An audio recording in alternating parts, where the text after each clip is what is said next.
7.0। Welcome है आप लोग का एजुकेशन 7.0 में। तो आज हम लोग पढ़ेंगे ब्रिज ऑफ कॉन्ट्रैक्ट्स, उसके बाद पढ़ेंगे हम लोग types of bridge of contract, फिर से हम लोग पढ़ेंगे remedies for the bridge of contract. इसका रेमेडीज़ क्या क्या है, मतलब अगर कोई ब्रिज करता है, कॉन्ट्रैक्ट को तोड़ता है, तो हम लोग किस तरह उससे रिकवर कर सकते हैं, कंपनसेशन ले सकते हैं। तो ब्रिज ऑफ कॉन्ट्रैक्ट पहले क्या होता है ये समझ लेते हैं। तो ब्रिज ऑफ कॉन्ट्रैक्ट क्या है, एक बात याद रखिएगा, कॉन्ट्रैक्ट हमेशा दो या दो से ज़्यादा लोगों के बीच में होता है। जब दो लोग एक बात पर राज़ी हो जाते हैं, एग्री हो जाते हैं, तो उन दोनों के दरमियान क्या होता है, कॉन्ट्रैक्ट बन जाता है। फॉर एग्जांपल, एक ऑनर है, घर का ऑनर है, एक आदमी उससे घर खरीदने आया, ठीक है। वो बोला कि ना 20 लाख इस घर का दाम है। तो ठीक है, वो बोला ठीक है, तो हम ना आज ना 20 दिसंबर है, तो 1 महीना बाद आके हम आपसे ये घर खरीद लेंगे, आप हमको इस घर का चाबी दे दीजिएगा, हम पैसा दे देंगे। तो उसने बोला ठीक है। तो अब क्या हुआ, ये दोनों में कॉन्ट्रैक्ट बन गया। अब जब आज 20 दिसंबर है, जब 20 जनवरी को वो कॉल किया ऑनर को कि हम आ रहे हैं, हमको घर चाहिए, हम आपको पैसा दे दें, तो ऑनर मना कर दिया। देखिए ये लोग में क्या है, पहले कॉन्ट्रैक्ट बन चुका था, लेकिन क्या हुआ, एक जो है अपनी जिम्मेदारी से पीछे हट गया, मतलब ऑनर मना कर दे, तो इससे क्या हुआ, कॉन्ट्रैक्ट टूट गया। तो कॉन्ट्रैक्ट टूटने को ही ब्रिज ऑफ कॉन्ट्रैक्ट कहते हैं। यानी दो पार्टी में या दो से ज़्यादा पार्टी में कोई भी अपने काम को पूरे तौर पर अगर नहीं करता है, तो उससे क्या होता है, कॉन्ट्रैक्ट टूट जाता है, उसको हम लोग ब्रिज ऑफ कॉन्ट्रैक्ट कहते हैं। तो अब पढ़ते हैं क्या है। तो ब्रिज क्या है, bridge of contract occurs when one party fails to fulfill their obligation as stipulated in the legally binding। तो क्या है, ब्रिज ऑफ कॉन्ट्रैक्ट कब होता है, जब एक पार्टी फेल हो जाता है अपनी जिम्मेदारी को निभाने में कॉन्ट्रैक्ट के मुताबिक, तो उसे हम लोग ब्रिज ऑफ कॉन्ट्रैक्ट कहते हैं। ये कब होता है, पहला क्या है, non performance of a duty, या इम्प्रॉपर परफॉर्मेंस, या refusal to perform as agreed. यानी या तो वो अपने काम को पूरा तौर पर नहीं करेगा, या तो कुछ बात आधा अधूरा बात करेगा, पूरे तौर पर अपनी जिम्मेदारी को नहीं निभाएगा, या तो मना ही कर देगा कि अब हमको कॉन्ट्रैक्ट नहीं बनाना है आपके साथ, ठीक है। तो उसके बाद क्या है, types of bridge of contract. देखिए अब ब्रिज ऑफ कॉन्ट्रैक्ट दो तरह के होते हैं, कॉन्ट्रैक्ट का टूटना दो तरह का होता है। एक एक्चुअल ब्रिज ऑफ कॉन्ट्रैक्ट होता है, दूसरा एंटीसिपेटरी ब्रिज ऑफ कॉन्ट्रैक्ट। तो एक्चुअल ब्रिज ऑफ कॉन्ट्रैक्ट क्या कब होता है, जब हम लोग जैसे एक ना बैग फैक्ट्री वाला, एक बैग दुकान वाला बोला हमको 5000 बैग चाहिए, ठीक है, 20 जनवरी तक हमको 5000 बैग चाहिए। तो वो बोला ठीक है। अब वो 20 जनवरी को कॉल करता है कि आप बैग लेकर आइए। अगर उसी दिन फैक्ट्री मना कर देगा, नहीं हम नहीं दे पाएंगे बैग, हम इतना प्रोडक्शन नहीं कर पाए, तो पहले इन लोग में कॉन्ट्रैक्ट हो गया था कि 20 जनवरी को उसके पास माल आ जाएगा, बैग आ जाएगा। अब वो मना कर दिया, एक्चुअल उसी डेट में किया जिस दिन का बात था, 20 जनवरी को ही, तो हम लोग उसको एक्चुअल ब्रिज ऑफ कॉन्ट्रैक्ट कहते हैं। मतलब अगर कॉन्ट्रैक्ट जिस दिन का फिक्स है बात होना, कॉन्ट्रैक्ट पूरा बनना, ठीक है, उसी दिन अगर कोई कॉन्ट्रैक्ट तोड़ता है तो हम उसको एक्चुअल ब्रिज ऑफ कॉन्ट्रैक्ट कहते हैं। वो section 39 of Indian contract act 1872 में बताया गया है। देखिए एग्जाम्पल देख लेते हैं। A seller fails to deliver goods on the agreed deliver day, ठीक है। एक सेलर क्या है, मतलब गुड्स सामान को जिस दिन डेट था उसी दिन एकदम नहीं दे पाया, तो उसे हम लोग एक्चुअल ब्रिज ऑफ कॉन्ट्रैक्ट कहते हैं। दूसरा क्या है, एंटीसिपेटरी ब्रिज ऑफ कॉन्ट्रैक्ट। ये section 39 of Indian contract act के इसमें है। इसमें बताया जा रहा, अगर समझिए 20 जनवरी को उसको प्रोडक्शन था, उसको ना बैग देना था, बैग फैक्ट्री वाला को बैग दुकान में 5000 बैग देना था 20 जनवरी को। अब वो 10 जनवरी को कॉल करके बोलता है कि हम नहीं दे पाएंगे, तो वो कॉन्ट्रैक्ट तो तोड़ा। और वो कब तोड़ा, मतलब जिस दिन वो परफॉर्म होने वाला था, पूरा कॉन्ट्रैक्ट बनने वाला था, उसी दिन वो कॉन्ट्रैक्ट, उससे 10 दिन पहले कॉन्ट्रैक्ट को तोड़ दिया।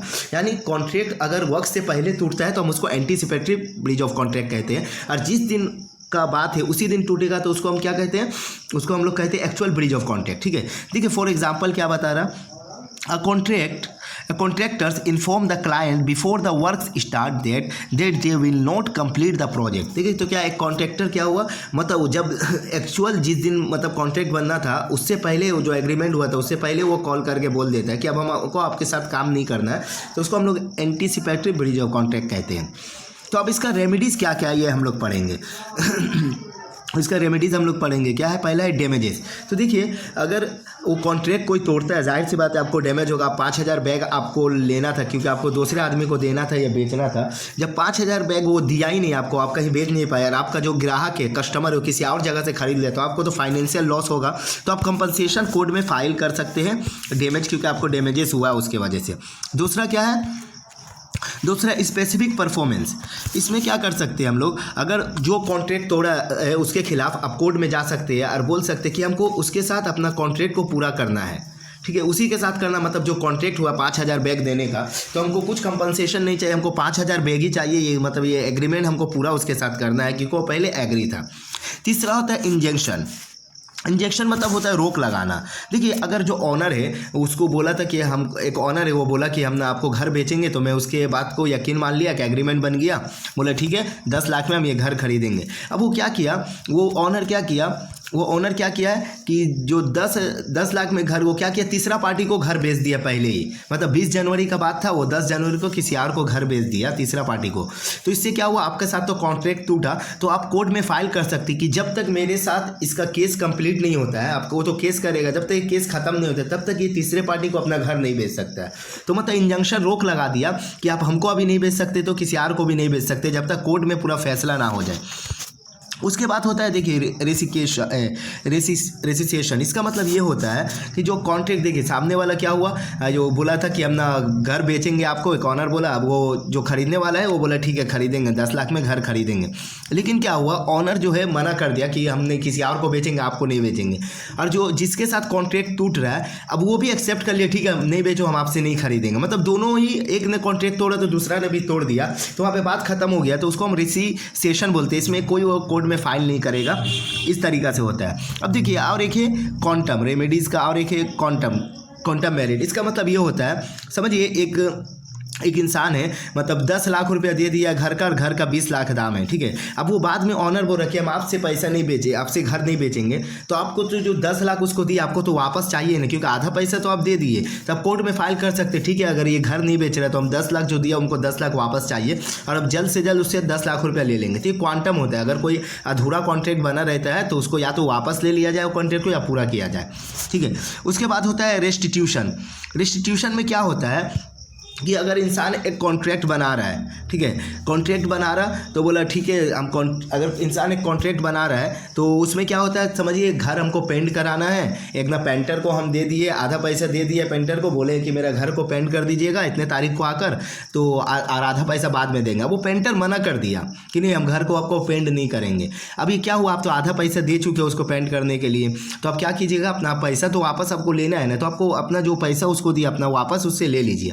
तो इस तरीक़ा से अगर कोई कॉन्ट्रैक्ट तोड़ता है तो उसका रेमेडीज़ ये है, और इस तरीके से हम लोग उस कॉन्ट्रैक्ट के लेकर कोर्ट में जा सकते हैं। तो आज हमने क्या क्या पढ़ा कि ब्रीच ऑफ कॉन्ट्रैक्ट क्या है, types of breach of contract क्या है। तो 2 है, actual breach of contract, anticipatory breach of contract. उसके बाद अगर कॉन्ट्रैक्ट टूटता है तो उसका रेमेडीज़ कैसे किया जाएगा, उसके खिलाफ लीगल एक्शन कैसे लिया जाएगा, तो ये सब है। मैं उम्मीद करता हूँ आपको ये वीडियो समझ में आया होगा। अगर वीडियो अच्छा लगा तो लाइक शेयर एंड सब्सक्राइब कीजिए। Thank you.